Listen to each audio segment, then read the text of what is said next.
ternyata menjadi suami atau menjalani pernikahan itu membuka perspektif yang selama ini gue nggak miliki, sehingga gue jadi bisa melihat dunia karir lebih luas dari sebelumnya. Gue ambil contoh, misalnya, tadi gue pernah bahas di podcast lain, ya kalau di Islam kan kita menikahi orang itu atau tertarik sama orang itu harus di antara 4 alasan.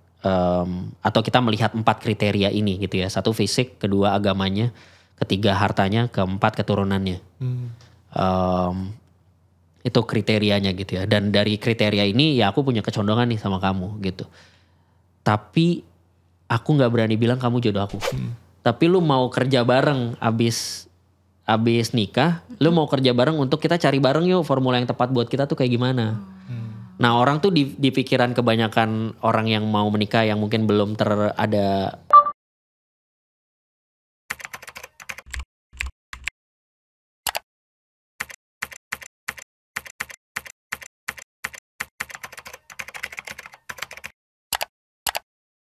Ini kita udah ngomongin habit nih Mas. Dan mungkin kalau misalnya tadi kita balik lagi, kita ngulik identity Mas Iqbal. Tadi kan kita udah ngomongin tentang Mas Iqbal berkarya, tadi tentang what's behind that gitu. Dan sekarang kita mau move nih Mas tentang identity Mas Iqbal sebagai suami dan juga sebagai ayah gitu.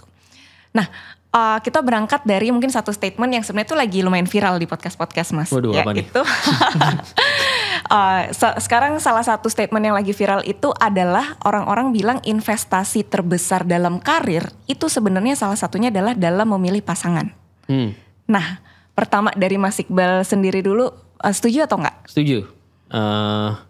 Mungkin itu salah satu keputusan terbesar dalam hidup sih pasti. Memilih teman hidup lo siapa gitu kan. Nah kalau di case-nya Mas Iqbal sendiri gitu, how your relationship with your partner gitu, which is sekarang jadi wife gitu, affect your career life gitu? Sangat berpengaruh. Ini mungkin gak runut ya. Sebelum itu ya disclaimer ya, sebenarnya topik ngomongin soal jadi suami dan jadi orang tua tuh sesuatu yang udah lama gue hindari. Karena menurut gue tuh ada ketakutan kayaknya gue gak bagus-bagus banget jadi suami gitu. Gue gak bagus-bagus banget jadi ayah, gue kayak takut deh sharing soal ini. Tapi gue ngerasa kayaknya justru gue mesti lebih sering ngomongin ini karena I think if kita as a society atau gue ngerasa at least di circle gue lah ya, kita pengen masing-masing dari kita jadi ayah dan suami yang lebih baik, ya kayaknya kita perlu lebih sering sharing aja gitu. Nah terus balik ke pertanyaan lo, sangat berpengaruh sih pernikahan dan apalagi punya anak tuh sangat berpengaruh ke karir. Dan ya mungkin kalau yang paling obvious kelihatan kayak misalnya ya kalau dalam konteks gue sebagai laki-laki misalnya di keluarga gue, ya ketika gue jadi suami kan berarti tanggung jawab nafkah ada di gue gitu kan. Jadi dari sisi beban udah pasti itu beban dan tanggung jawab udah pasti jadi bertambah sehingga ya gampangnya bikin lo kerja lebih keras lah gitu. Itu udah pasti. Tapi gue tuh menyadari juga di sisi lain sebenarnya ternyata menjadi suami atau menjalani pernikahan itu membuka perspektif yang selama ini gue gak miliki.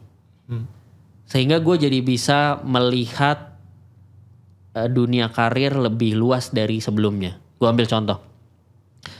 Misalnya, tadi gue pernah bahas di podcast lain. Ini bukan contoh gue sih.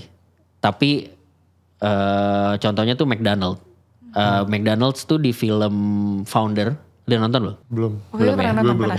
Pokoknya film yang tentang McDonald's.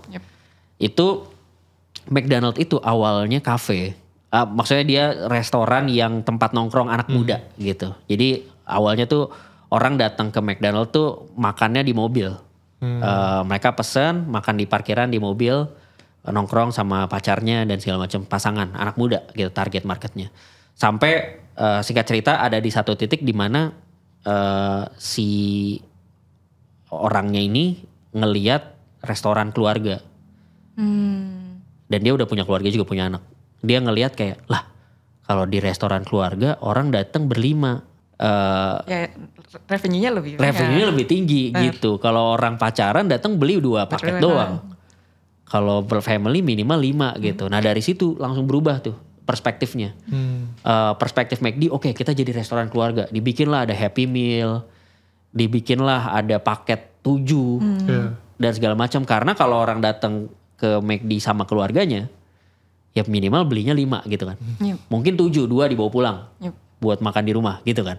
Sehingga revenue langsung berkali-kali lipat tuh. Dibikin ada Ronald McDonald dan segala macam. Nah itu perspektif yang hanya bisa terbuka kalau lu punya keluarga. Benar. Kalau lu cuma ya lu belum berkeluarga, lu nggak punya perspektif itu gitu. Termasuk di industri kita secara umum lah gitu. Kayak kalau perspektif lu nggak pakai perspektif keluarga, revenue lu segitu doang gitu. Kayak ternyata kalau pakai perspektif keluarga dan itu kebukanya ketika lu punya anak, lu baru ngeh kayak, wah gila nih, banyak banget gila kebutuhan dan revenue dan potensial gitu kayak. Benar. Maksud gue itu satu anekdotal contoh ya. Ketika lu berkeluarga, perspektif lu berubah lebih luas atau lu melihat sesuatu lebih dalam. Yang pada akhirnya bisa berdampak juga ke cara lu melihat pekerjaan, cara lu melihat performance di industri lu gitu dan seterusnya. Pertanyaan selanjutnya lebih ke ini sih Mas. Tadi kan berarti ketika misalnya Mas Iqbal menikah gitu ya dan akhirnya berkeluarga gitu, perspektifnya jadi lebih luas dan tadi karena ada beban tanggung jawab jadinya drive untuk berusahanya tuh lebih besar gitu. Nah tapi ketika pertama kali memutuskan untuk memilih pasangan dan menikah gitu ya, mungkin kan Mas Iqbal kan udah berkarir tuh udah jauh dari awal ya, udah jauh dari lama gitu kan. Nah untuk sebagai seseorang yang berkarir dan berkarya gitu ya Mas, menurut Mas Iqbal sendiri what should we see in our partner gitu, kayak what makes you think she is the right partner gitu? Gue coba jelasin framework gue ya, karena agak radikal. Jadi singkatnya gini, gue punya previous relationship, it failed. Terus bikin gue jadi mendalami sebenarnya apa sih pernikahan itu gitu. Dalam definisi gue gitu ya. Dalam konteks gue ya, gue kembalikan ke agama. Gue Muslim, gue kembalikan ke agama. Apa sih pernikahan di dalam Islam dan lain-lain. Dan gue belajar di situ. Di situ gue belajar dan gue jadi mengetahui bahwa sebenarnya kan orang suka bertanya, satu ya, is he or she is the one? How do we know he or she is the one gitu, itu satu. Kedua, bagaimana gue tahu sekarang waktunya gue menikah. Nah gue dari pembelajaran pada saat itu, indikatornya ternyata adalah lu kapan, sebelum menjawab itu yang harus lu bisa jawab, ada yang perlu lu jawab adalah satu, kenapa lu harus menikah? Kedua, kenapa lu harus menikah sekarang? Kalau lu udah bisa jawab 2 pertanyaan ini, baru lu bertanya is he or she is the one? Berdasarkan jawaban lu pada 2 pertanyaan awal. Dan sebenarnya 2 pertanyaan awal ini jawabannya terserah lu. It doesn't matter jawabannya apa selama lu yakin sama jawabannya gitu. Jadi misalnya kan kenapa lu harus menikah? Ya kan orang macam-macam, ada jawabannya bisa macam-macam. Ada yang mungkin ya emang gue pengen karir gue naik, gue pengen nikah karena dia anak yang punya perusahaan ini. Benar. Is it true or not? Fine or not? Ya balik ke masing-masing. Tapi kalau dia yakin dengan jawaban itu, kenapa dia harus menikah, jawabannya adalah itu, ya menurut gue gak apa-apa. Maksudnya menurut gue itu udah lampu hijau gitu. Berarti lu tahu why-nya kenapa lu harus menikah tuh lu tahu apa gitu. Baru terus setelah lu tahu why-nya dan lu believe banget sama why-nya, kenapa lu harus menikahnya sekarang? Apa urgensinya yang bikin lu harus menikahnya sekarang gitu.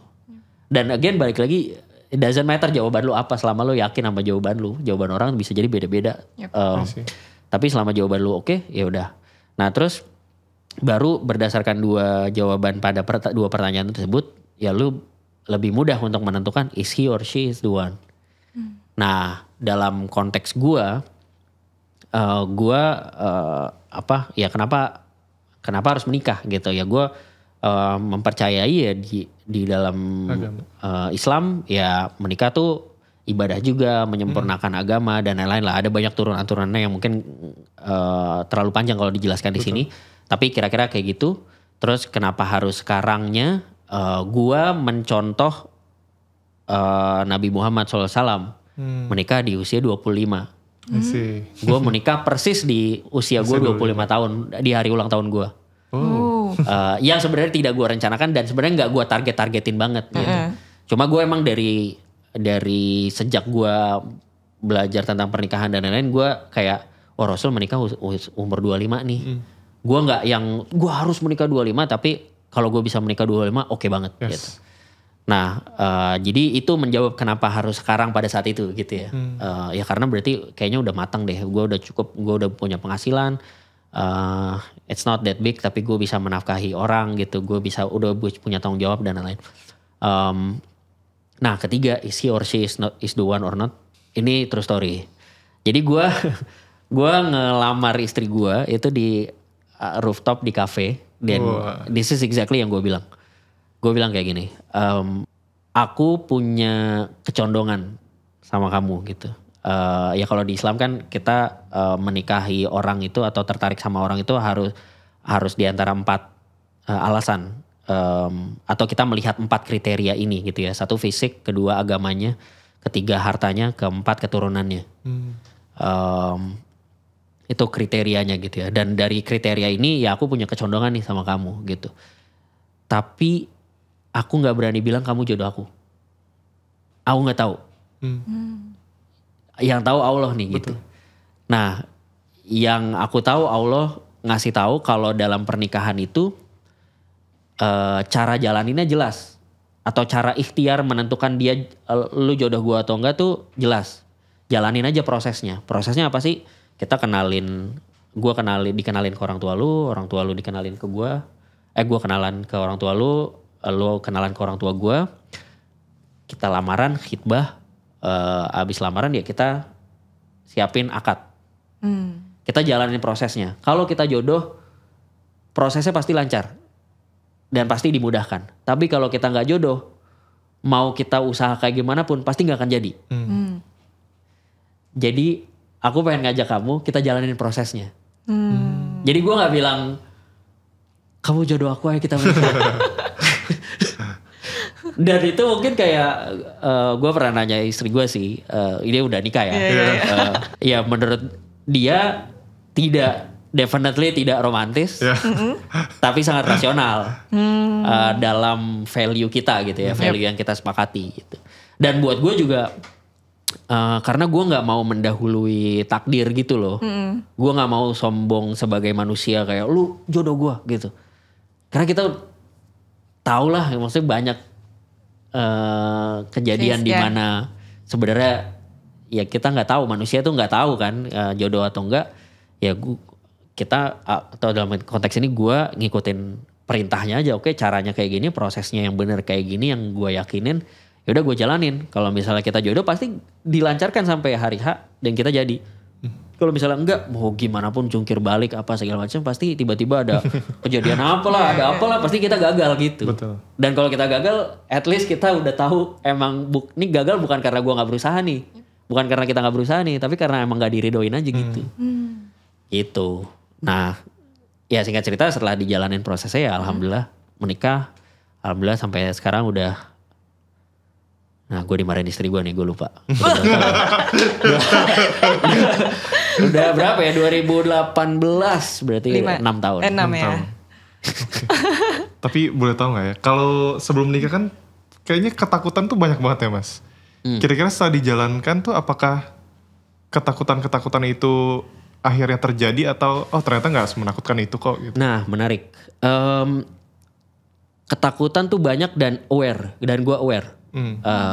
Jadi ketika kejadian gue nggak kaget. I see. Jadi udah tahu nih kayak ya gue sama istri gue juga berantem di awal tuh beberapa yang gue bilang tuh intinya bahasanya mungkin nggak gini lah ya, tapi kira-kira ya gue sih nggak kaget sih kita berantem kayak gini. Emang kalau di buku-buku ini emang kalau nikah pasti berantem ini Ya, gitu. di usia pernikahan berapa gitu terjadi Iya, ya. jadi kayak misalnya gini, gue tuh udah aware kalau sebelum kalau menikah itu kita nggak hanya menikahi orangnya, tapi nikahi keluarganya juga, iya. gitu. Dan sudah pasti akan ada masalah di mana gue bermasalah sama keluarganya atau dia bermasalah sama keluarga gue, gitu. Karena ada adaptasi, ada adjustment dan lain-lain gitu kan. Sehingga ketika kejadian ya tetap pusing dan kesel dan marah dan sedih, tapi at least tidak kaget karena ini udah sesuai textbooknya lah gitu, ibaratnya gue udah tahu nih. Sesuai pedoman. Iya, sesuai pedoman, gue udah tahu nih akan kejadian gitu. Itu sih mungkin yang realistisnya ya. Jadi maksudnya ketakutan, tadi kan pertanyaan lo ketakutan ya. Jadi gue ngelihatnya bukan sebagai ketakutan sih, tapi lebih ke itu kepastian yang akan terjadi gitu. Wow. Memang harus dihadapi. Memang harus dihadapi. Memang bagian dari paketnya gitu. Kayak paketnya nih bukan cuma happy-happynya doang gitu. Hal-hal lainnya juga. Itu dari sisi keyakinan ya, itu faith banget ya. Tapi dari sisi rasionalitasnya ya sebenarnya banyak hal yang bisa kita siapkan juga kan. Kayak misalnya ketakutan soal finansial gitu dan segala macam. Ya itu kan bisa kita hitung-hitung bareng lah gitu. Kayak lu sama pasangan lu ya harus, atau calon pasangan lo ya harus terbuka juga masalah finansial, dia punya utang atau enggak, keluarganya punya utang atau enggak, gaji lu berapa sih dan segala macam. Gue dari sebelum menikah ya udah punya Google Sheet bareng gitu. Ya karena kan kita nyetor juga nih duit buat akad dan resepsi berapa gitu-gitu kan. Jadi udah harus tahu, udah buka-bukaan tabungan aku berapa ini segala macam gitu. Ya sih. Tapi ini jadi menarik sih sebenarnya. Ketika sebelum menikah kan setiap individu pasti punya value-nya sendiri, life purpose-nya sendiri. Tapi ketika menikah, wah ini kan akan menjadi suatu hal yang perlu di-adjust lagi gitu. Kira-kira nentuin buat sharing life purpose, terus adjusting value sama partner itu kira-kira gimana sih Mas? Kan kadang jadi ketakutan sendiri juga sebenarnya. Ada dua hal sih. Satu sebenarnya kan sebelum, jadi gini, ini bahasa puitisnya kan cinta itu kata kerja. Jadi sebenarnya menikah tuh bukan hanya soal menemukan orang yang tepat. Tapi lu mau kerja bareng abis nikah, lu mau kerja bareng untuk kita cari bareng yuk formula yang tepat buat kita tuh kayak gimana. Nah orang tuh di pikiran kebanyakan orang yang mau menikah yang mungkin belum ada pengetahuannya. They think menikah itu pokoknya gue ketemu orang yang tepat and then everything akan jadi tepat gitu. Everything akan lancar aja, pokoknya kita udah compatible lah, pokoknya kamu melengkapi aku. Ya kan, apapun yang kita hadapi pasti lancar gitu. Padahal itu dua proses yang beda. Lu ketemu orang yang tepat tuh satu proses, tapi setelah lu ketemu orang yang tepat, jalaninnya pasti lu tetap harus kerja bareng gitu, tetap harus kompromi, tetap harus banyak yang di-adjust satu sama lain dan lain-lain gitu. Nah, kalau tadi pertanyaannya life value, life purpose dan segala macam, ya gua rasa ada banyak metode yang bisa dilakukan lah ya, yang bisa di-exercise orang-orang yang untuk bukan memastikan ya, untuk meyakinkan bahwa dia adalah orang yang at least life value-nya mirip atau bersinggungan gitu, atau kita at least pada hal-hal yang prinsip itu satu frekuensi gitu. Sebenarnya ada gue tuh baru melakukan exercise ini dan gue exercise ini menarik sih untuk dilakukan pasangan. Tapi gue nggak tahu ya apakah bisa dideskripsikan di sini atau enggak. Jadi ada namanya yang tadi tuh life core value. Itu tuh ada satu halaman gitu, bisa di Google kok. Ada satu halaman gitu di mana itu tuh isinya ada sekitar 80-an value. Terus masing-masing dari kita itu cari tahu dulu value kita pribadi, individu itu apa. Jadi dari 80 kata ini coba lingkarin 20 yang resonate sama lu. Lu lingkarin 20-nya, udah ketemu nih 20, setelah ketemu 20 ini kemudian lu pindahin ke kertas lain. Coba dari 20 ini di grouping, ada nggak yang satu tema gitu. Jadi misalnya 20 ini ada yang misalnya ada value-nya disiplin, stability, disiplin dan stability, dan menurut lo ini kayaknya satu grup deh. Oke, lo grouping di satu grup gitu ya. Di grouping, abis di grouping lo pilih 5 yang paling kalau ada lebih dari 5, lu pilih 5 yang paling menggambarkan lu. Setelah dipilih 5, lu bikin itu dalam satu kalimat. Misalnya gue ada satu grup itu yang gue bikin jadi kalimatnya adalah exploring creativity. Gitu ya. Nah itu nanti ketemu ujungnya jadi ada 5 kalimat, itu 5 core value hidup gue. Wow. Nanti pasangan gue melakukan hal yang sama. Ada 5 punya dia juga, ada 5 punya gue juga. Nah, habis itu kita satuin. Compare. Atau kita liatin nih bareng. Ada yang bersinggungan kah? Ada yang sangat berbeda kah? Atau ternyata berbeda semua? Kayak, nah itu mungkin bisa jadi satu exercise, jadi satu diskusi lah ya. Karena itu ngaruh banget sih, life core value kan orang perbedaan tuh sebenarnya fundamentalnya bisa jadi di situ kan. Betul. Kayak misalnya contoh aja kayak ya handuk di atas kasur lah misal gitu. Kebiasaan bapak-bapak. Ya ini agak oversimplifikasi lah ya. Ini tapi contoh lucu-lucuan doang. Coba misalnya berantemnya karena itu. Ya mungkin bisa jadi karena emang buat gua misalnya core value gua kebebasan misalnya gitu ya. Buat istri gua core value-nya adalah order gitu. Apa sih? Order tuh everything kerapihan gitu ya. Ya nggak ketemunya tuh karena emang dari core-nya aja udah beda gitu. Misalnya. Nah jadinya kayak lu mau itu jadi hal kecil tuh langsung bisa jadi besar karena emang perbedaannya bukan naruh di kasur atau enggaknya tapi core value-nya ini contoh oversimplifikasi lah ya.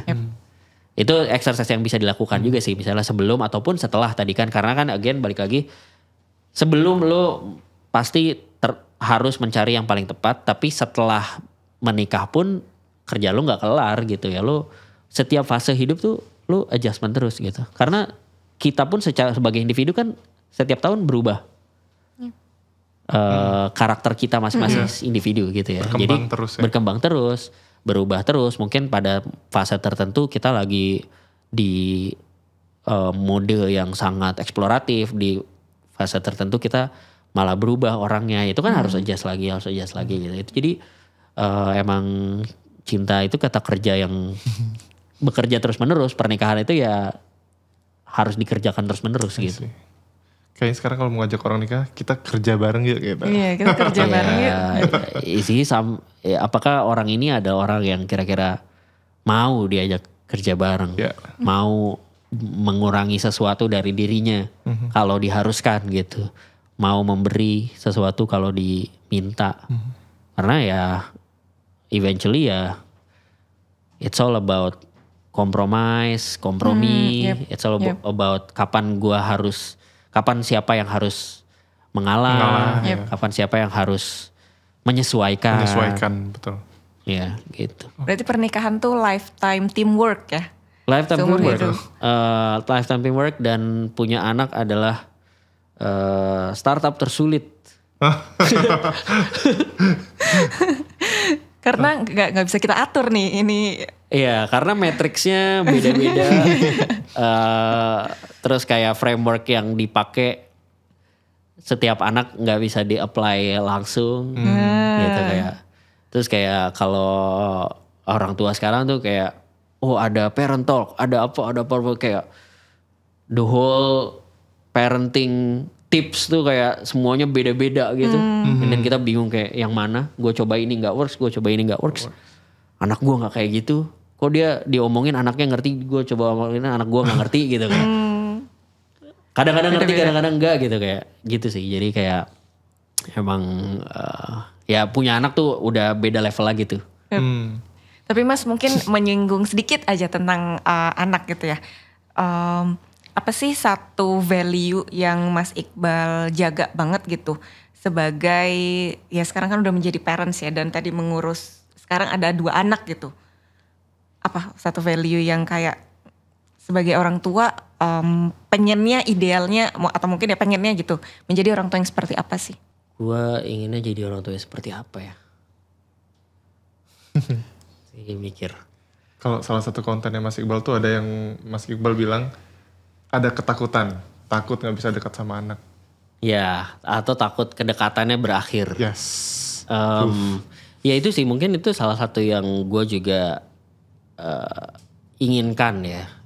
Gue sama anak gue tuh bersahabat dan dekat sampai kapanpun gitu, sampai dia besar pun gitu. Karena mungkin gue baru kerasa juga ketika udah punya anak, emang di mata orang tua tuh anak kayaknya kalau udah segede apapun dia tetap anak di mata gue gitu. Lu tetap anak yang nggak tahu apa-apa gitu ya. Bukan nggak tahu apa sih, lu tetap anak yang selalu butuh bantuan gue.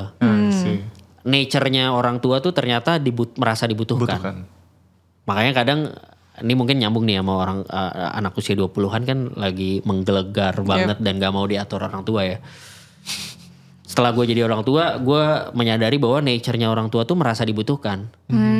Sehingga kalau orang tua sudah merasa tidak dibutuhkan, ada sesuatu yang hilang dalam hidup dia gitu. Makanya kayak buat orang tua, lo yang masih punya orang tua, sesimpel lo nelpon orang tua lo, bahkan ketika lo tahu sesuatu lo nanya sama orang tua lo, itu memberikan kebahagiaan buat orang tua lo.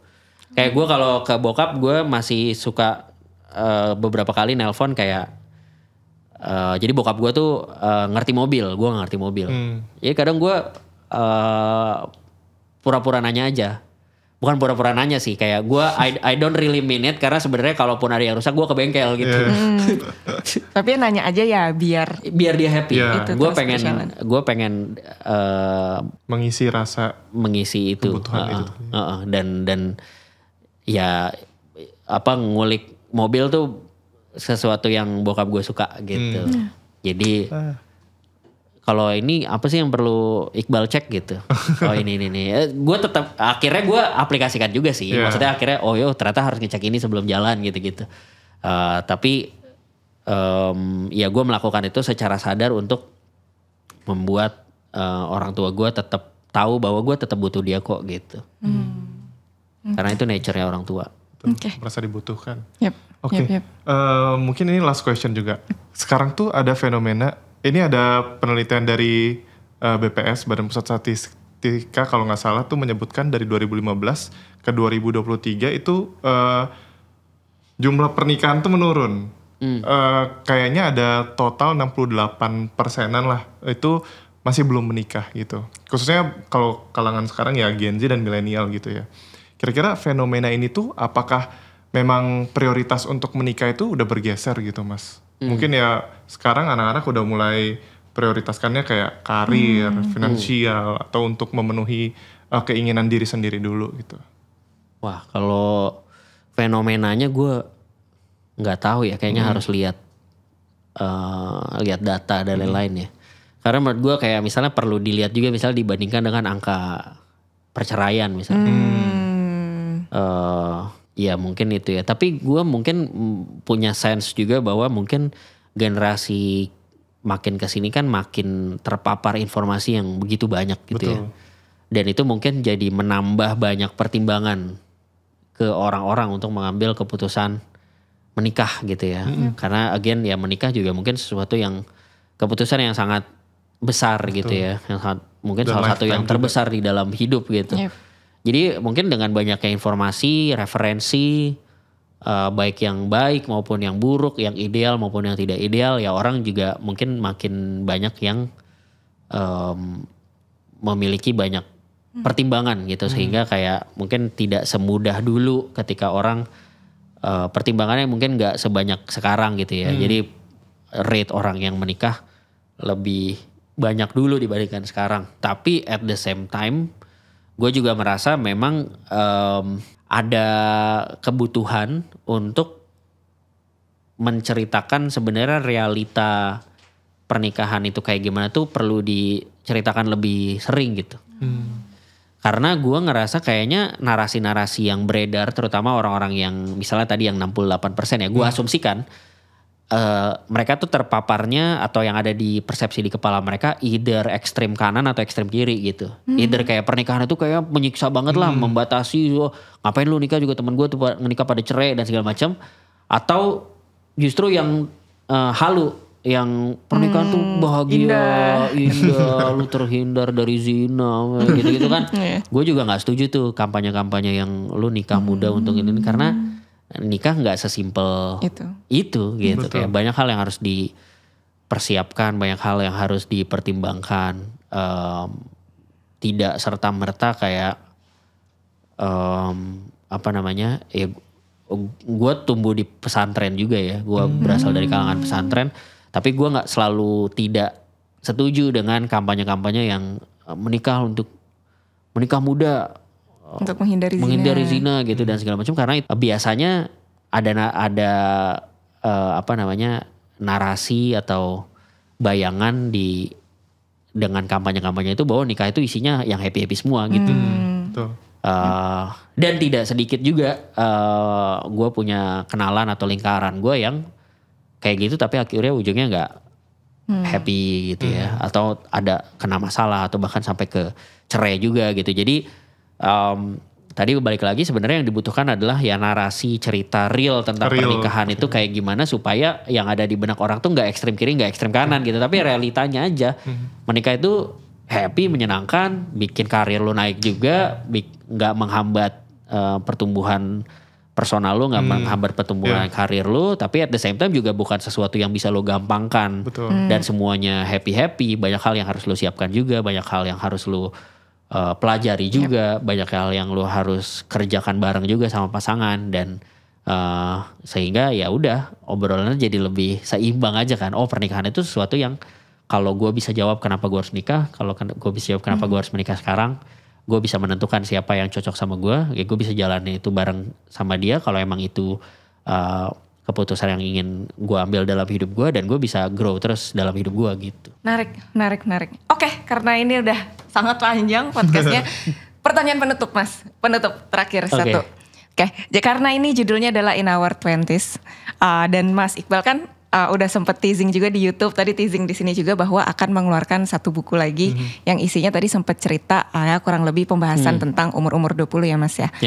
Mungkin boleh di-share Mas sebagai penutup kayak kalau misalnya Mas Iqbal looking back lagi nih di umur 20-an Mas Iqbal gitu, apa sih 3 hal yang Mas Iqbal wish tahu gitu di umur 20-an gitu?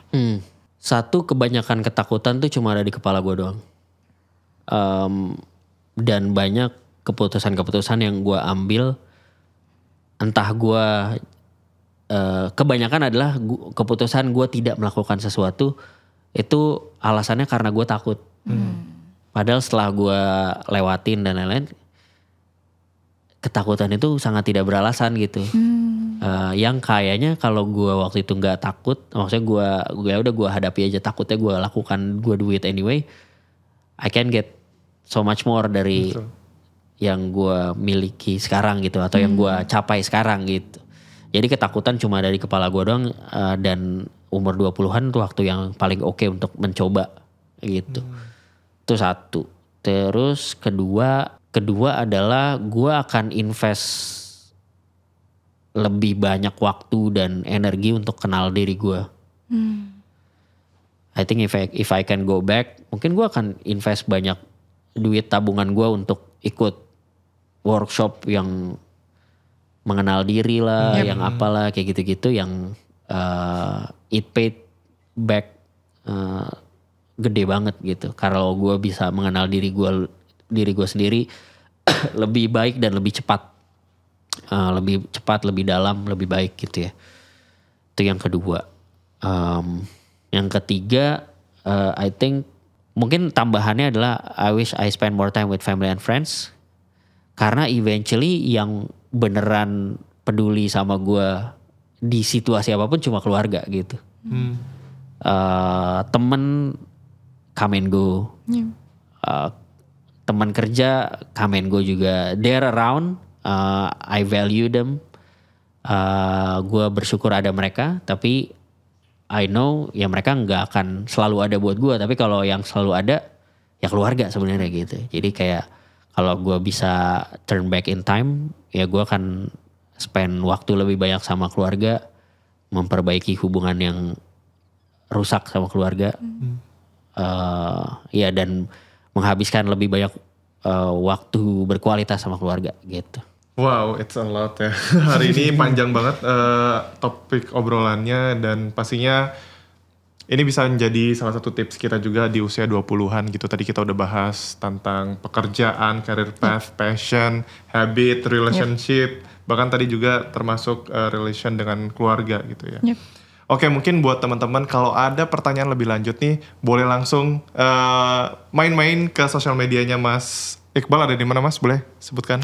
Iya, @iqbalhape di Instagram, Twitter, TikTok sama akunnya.